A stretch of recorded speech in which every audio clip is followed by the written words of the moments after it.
பழனியில் தைப்பூசத்தை முன்னிட்டு பாத யாத்திரை செல்லும் பக்தர்களின் வசதிக்காக இன்று முதல் 3 நாட்களுக்கு கட்டணமில்லா அரசு நகர பேருந்துகள் இயக்கப்படுகின்றன.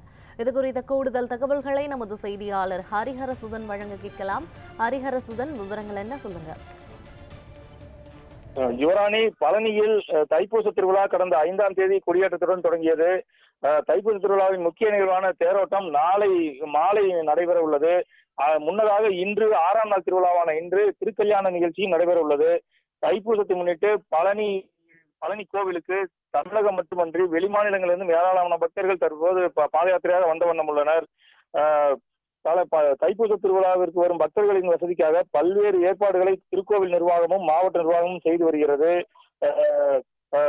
பக்தர்கள் பாதுகாப்பு கருதி சரவண பொய்கை, சண்முக நதி உள்ளிட்ட இடங்களில் போலீசார் மிகுந்த பாதுகாப்பு பணியில் ஈடுபட்டுள்ளனர். தொடர்ந்து பக்தர்களின் வசதிக்காக, பாத யாத்திரை வரும் பக்தர்களின் வசதிக்காக சண்முக நதி மற்றும் ரயில் நிலையங்கள், பேருந்து நிலையம் ஆகியவற்றிலிருந்து இலவச பேருந்தும் தற்பொழுது துவங்கப்பட்டுள்ளது. இன்று நாளை மற்றும் நாளை மறுநாள் என 3 நாட்களுக்கு இலவச பேருந்துகள், கட்டணமில்லாத பேருந்துகள் இயக்கப்படுகிறது.